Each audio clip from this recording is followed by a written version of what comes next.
यूं ही नहीं ताज ताज बन जाता है। शिल्पकारों का हुनर और चुनिंदा संगमरमर ताज को नायाब बनाते हैं। कुछ ऐसे ही चुनिंदा जगहों से बस खास ही चुनकर लाता हूँ। कतरे कतरे को मैं हीरे सा परखता हूँ। यूं ही नहीं मैं रजनी गंधा बन जाता हूँ। दोस्त हैं पाठशाला में अगला चैप्टर। पीएम मोदी के नए भारत के खिलाफ सबसे बड़ी साजिश फेल। कहां बरस पड़े लाखों करोड़ रुपए। रॉकेट बनी भारतीय इकोनॉमी का गोल्डन मोमेंट शुरू। पीएम मोदी के तूफानी फैसले का काउंटडाउन शुरू हो गया है क्या? आईफोन के लिए लंबी लाइन, मारपीट, एप्पल स्टोर के बाहर ऐसा क्या क्या हुआ जो देखकर चौंक गए? आपको अब इसके बारे में बताता हूं। पिछले कुछ समय से भारत की इकोनॉमी के पीछे कई लोग पड़े। इनका मकसद भारत की इकोनॉमी को टारगेट करना रहा है और हमने आपको पाठशाला में फैक्ट्स के साथ, सबूतों के साथ यह समझाया था कि इन लोगों को लगता है कि नरेंद्र मोदी को कुर्सी से नीचे उतारना है, तो जिस इकोनॉमी को इन्होंने रॉकेट बना रखा है, जो दुनिया में कोई नहीं कर पा रहा, उस इकोनॉमी को धक्का मारो। भारत की इकोनॉमी को जिस तरह से नरेंद्र मोदी ने मजबूत बना दिया, उस इकोनॉमी को टारगेट करके ये नरेंद्र मोदी और भारत को कमजोर करना चाह रहे थे। लेकिन पीएम मोदी के नए भारत के खिलाफ सबसे बड़ी साजिश फेल हो चुकी। लाखों करोड़ रुपए बरस रहे हैं। इकोनॉमी का गोल्डन मोमेंट शुरू हो गया है। भारत की इकोनॉमी को जो लोग डेड बता रहे थे, वो लोग अब सच्चाई का सामना कर रहे हैं और भारत की ताकत को देख रहे हैं। ट्रंप का टैरिफ बम हो या राहुल गांधी का डेड इकोनॉमी वाला नैरेटिव, सबको आज तगड़ा जवाब मिल गया। भारत की जिस इकोनॉमी को डेड इकोनॉमी बताया जा रहा था, वो न सिर्फ बम बम हो रही है, बल्कि निवेशकों को एक ही दिन में हजारों करोड़ का मुनाफा हो गया। जो ट्रंप भारत को धमका रहे थे, टैरिफ का डर दिखा रहे थे, आज की डेट में उनके तेवर एकदम ठंडे पड़ गए। अमेरिका भारत पर लगाया टैरिफ बम या टैरिफ कम करने की बातें कर रहा है।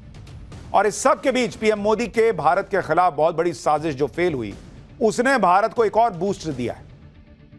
एक बहुत बड़ी खबर आई कि अमेरिकी कंपनी हिंडनबर्ग के आरोपों पर मार्केट रेगुलेटर सेबी ने अडानी ग्रुप को क्लीन चिट दे दी। यह वही हिंडनबर्ग है जिसकी रिपोर्ट दिखा दिखाकर राहुल गांधी और कांग्रेस संसद ठप कर देती थी। नरेंद्र मोदी और गौतम अडानी पर हमले होते थे। यह वही हिंडनबर्ग है जिसने भारत की मार्केट और उसके उद्योगपति को टारगेट कर भारत की इकोनॉमी को बर्बाद करने के लिए पूरा जोर लगाया, जिससे नरेंद्र मोदी भी कमजोर पड़ जाए। लेकिन अब जबकि हिंडनबर्ग पर भी ताला लग गया है और इसकी रिपोर्ट भी डस्टबिन में जा चुकी है, तो विपक्ष के मुंह में दही जम गया। हिंडनबर्ग के केवल आरोप के आधार पर गौतम अडानी पर एक्शन की मांग के लिए आसमान सिर पर उठाने वाले राहुल गांधी एकदम शांत हैं। लेकिन अडानी ग्रुप के शेयर रॉकेट बन गए बॉस। रॉकेट बनी भारतीय इकोनॉमी का गोल्डन मोमेंट शुरू हो चुका है और पीएम मोदी के तूफानी फैसले का काउंटडाउन कैसे शुरू हुआ है, आईफोन के लिए लंबी लाइन में क्या हुआ है, सब दिखाऊंगा। सबसे पहले बात, कभी एटम बम, कभी हाइड्रोजन बम से धमाका करने के दावे करने वाले राहुल गांधी के हिंडनबर्ग बम की, जिसमें धमाका करके पीएम मोदी और गौतम अडानी को घेरने की कोशिश में राहुल गांधी और उनके साथी पिछले 2 साल से जुटे हुए थे। लेकिन पहले कल आई सेबी की रिपोर्ट ने राहुल गांधी के इस बम का फ्यूज उड़ाया और आज शेयर बाजार खुलते ही हिंडनबर्ग का बम पूरी तरह से ठस्सी साबित हो गया। शेयर बाजार खुलते ही अडानी ग्रुप की कंपनियों के शेयर रॉकेट बन गए। निवेशक अडानी ग्रुप के शेयर्स पर टूट पड़े, खरीदने के लिए मारामारी मच गई। दिन भर के कारोबार में अडानी ग्रुप की कंपनियों को एक झटके में 46,000 करोड़ से ज्यादा का फायदा हो गया। अडानी ग्रुप की कंपनियों का मार्केट कैप बढ़कर 13,80,000 करोड़ के पार पहुंच गया। सबसे ज्यादा तेजी अडानी पावर के शेयर में दिखी, जिनमें 13% से ज्यादा का उछाल रिकॉर्ड हुआ। इसी तरह अडानी टोटल गैस लिमिटेड के शेयर में 7.5% से ज्यादा की बढ़ोतरी हुई। अडानी इंटरप्राइजेज और अडानी ग्रीन के शेयर में भी 5% से ज्यादा का उछाल आया। Global brokerage firm Morgan Stanley ने अडानी पावर के शेयर में आने वाले दिनों में 30% तक उछाल आने का अनुमान जताया है। यानी जो लोग सोच रहे थे कि भारत की इकोनॉमी को टारगेट करना है तो भारत के बड़े बड़े उद्योगपतियों को टारगेट करो, उस इकोनॉमी को हिला दो, आज उनकी जमीन, उन पॉलिटिशियंस, उन हिंडनबर्ग, उस इकोसिस्टम की जमीन हिल गई है। शेयर मार्केट जो है वो बम बम हो रखा है। लेकिन मेरा सवाल राहुल गांधी से है, जिन्होंने हिंडनबर्ग रिपोर्ट के नाम पर इतना माहौल बनाया, उस वक्त शेयर मार्केट गिरा, लोगों के लाखों रुपए डूबे, करोड़ों रुपए डूबे। वो पैसा लौटा सकते हैं क्या आप? नहीं लौटा सकते। हमने पाठशाला में आपको बताया था बॉस फैक्ट्स के साथ कि सब फर्जीवाड़ा चल रहा है ये हिंडनबर्ग के नाम पर, और आज देखिए एक एक बात सही साबित हुई। आप ये भी देखें कि राहुल गांधी और उनकी टीम ने हिंडनबर्ग की रिपोर्ट पर जो बवाल किया था, उसकी कितनी भारी कीमत आम जनता को उठानी पड़ी थी। जनवरी 2023 में अमेरिका की रिसर्च फर्म हिंडनबर्ग ने अडानी ग्रुप पर बड़े पैमानों पर शेयरों की हेराफेरी, शेयर प्राइस मैनिपुलेशन और इनसाइडर ट्रेडिंग जैसे गंभीर आरोप लगाए। हिंडनबर्ग की रिपोर्ट पर मचे बवाल की वजह से अडानी ग्रुप के 10 शेयरों में लाखों निवेशकों के करीब 7 लाख करोड़ रुपए डूब गए थे। और अब जबकि मार्केट रेगुलेटर सेबी ने हिंडनबर्ग की रिपोर्ट में अडानी ग्रुप पर लगाए गए सभी आरोपों को खारिज कर दिया है, तो सवाल उठ रहे हैं कि क्या इस रिपोर्ट को लेकर बवाल करने वाले नेता और उनका इकोसिस्टम आम आदमी के उस पैसे की भरपाई करेगा जो पैसा डूब गया? राहुल गांधी, उनका पूरा इकोसिस्टम उन लोगों का पैसा वापस कर सकता है क्या जो उनके हंगामे की वजह से डूब गया? सिर्फ आम निवेशकों ने ही नहीं बल्कि गौतम अडानी ने भी हिंडनबर्ग की रिपोर्ट की वजह से बहुत कुछ झेला, काफी नुकसान उठाया। करीब 33 महीनों तक गौतम अडानी पर खूब हमले हुए, लेकिन गौतम अडानी ने हार नहीं मानी, धीरे धीरे रिकवर किया। आज हालत यह है कि गौतम अडानी तो डटे हुए हैं। हिंडनबर्ग और उसके झूठे आरोपों पर हल्ला मचाने वालों की बोलती बंद हो गई। हिंडनबर्ग के आरोपों पर सेबी से क्लीन चिट मिलने के बाद गौतम अडानी ने भी लिखा कि विस्तृत जांच के बाद सेबी ने भी उस बात की पुष्टि कर दी जो वो हमेशा से कहते आ रहे थे कि हिंडनबर्ग के दावे आधारहीन हैं। पारदर्शिता और ईमानदारी हमेशा से अडानी समूह की पहचान रहे हैं। आगे गौतम अडानी ने लिखा कि वो उन निवेशकों का दर्द महसूस करते हैं जिन्होंने इस धोखाधड़ी और गलत इरादे से पेश रिपोर्ट के कारण पैसा गंवाया। जो लोग झूठी बात फैलाते हैं उन्हें देश से माफी मांगनी चाहिए। आप यह भी देखिए कि सेबी से अडानी ग्रुप को क्लीन चिट मिल चुकी है। सुप्रीम कोर्ट की तरफ से नियुक्त एक्सपर्ट पैनल मान चुका है कि हिंडनबर्ग के आरोपों में दम नहीं है। लेकिन कांग्रेस का हाल देखिए, हाथ से बड़ा मुद्दा निकलता देख उसने हिंडनबर्ग की रिपोर्ट पर सेबी की क्लीन चिट को आधा सच बता दिया। सुनिए अभी भी कांग्रेस के नेता क्या कह रहे हैं। एक नैरेटिव फैलाया जा रहा है कि गौतम अडानी को क्लीन चिट मिल गई, मानो वो सारे आरोपों से बरी हो गए, बिल्कुल पाक साफ हो गए। ऐसा नहीं है, ये अर्धसत्य है, ये झूठ है। अडानी जी को 2 मामलों में राहत मिली है, 22 मामलों में अभी भी कोई राहत नहीं मिली है, अभी भी लंबित है वो संगीन जुर्म के मामले। कुछ नहीं हो सकता इन लोगों का।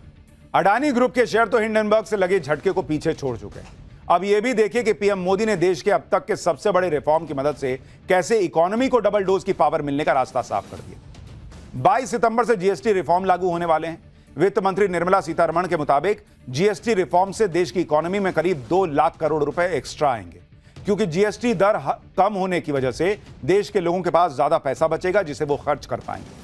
वित्त मंत्री ने बताया कि जीएसटी के 12% वाले स्लैब में जो 99% सामान थे अब वो सीधे 5% के स्लैब में आ गए, जबकि 28% के स्लैब में आने वाला 90% सामान अब 18% वाले स्लैब में आ गया है, क्योंकि 12 और 28% वाले स्लैब खत्म किए जा चुके हैं।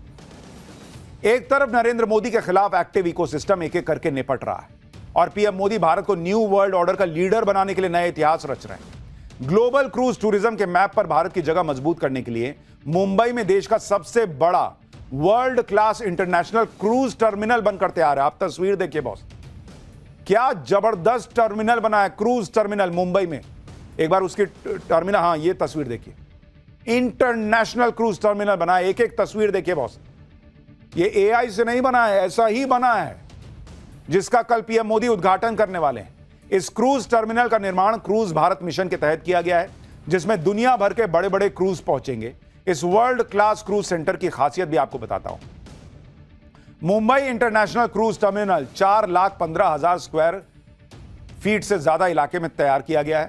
मॉडर्न सुविधाओं से लैस क्रूज टर्मिनल हर रोज 10,000 और हर साल 10 लाख यात्रियों को हैंडल कर सकता है। इस क्रूज टर्मिनल में एक बार में 5 क्रूज शिप आ सकते हैं। क्रूज टर्मिनल में यात्रियों की सुविधा के लिए 72 चेक इन और इमिग्रेशन काउंटर बनाए गए हैं।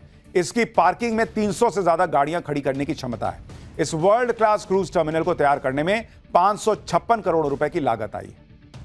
अब जब भारत की बात कर रहे हैं और भारत किस तरह से इकोनॉमी के मामले में एकदम बम्पर परफॉर्मेंस दे रहा है, ऐसे में जरूरी है यह बात करना कि भारत के लोग क्या कर रहे हैं। भारत में एप्पल स्टोर के बाहर से चौंकाने वाली तस्वीरें देखनी चाहिए। आज भारत में भी एप्पल का आईफोन 17 सीरीज बिक्री के लिए मार्केट में आ गया।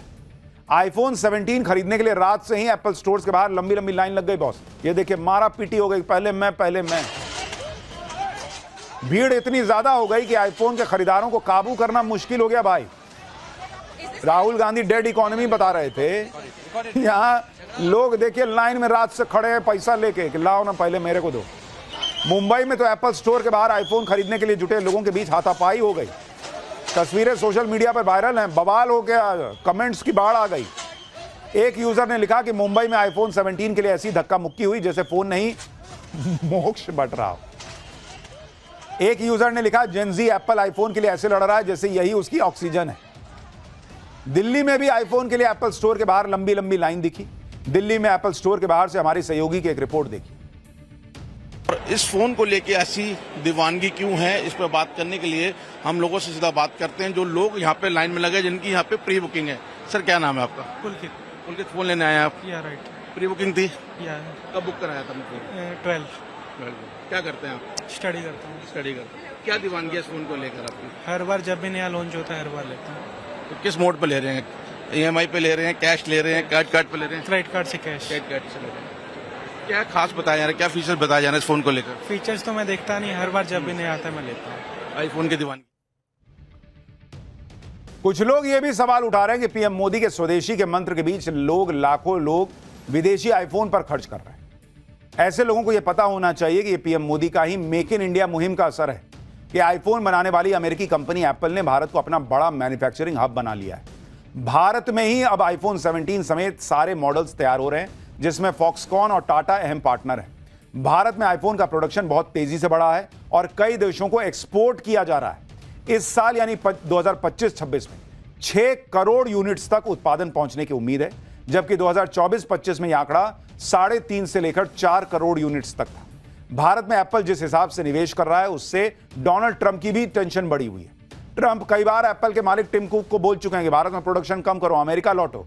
वो कह रहा ना भाई, हम तो भारत में बनाएंगे, बढ़िया पैसा कमाएंगे। लेकिन ये तस्वीरें आप देखिए बॉस, डेड इकोनॉमी की तस्वीरें हैं ये, so called dead economy. Rahul Gandhi देखें, जिस जेनजी से वो उम्मीद कर रहे हैं कि उनके लिए वो सड़क पर आएगा, वो लाइन में खड़े होकर आईफोन खरीद रहा है, सेल्फी लेके भेजेगा राहुल गांधी को।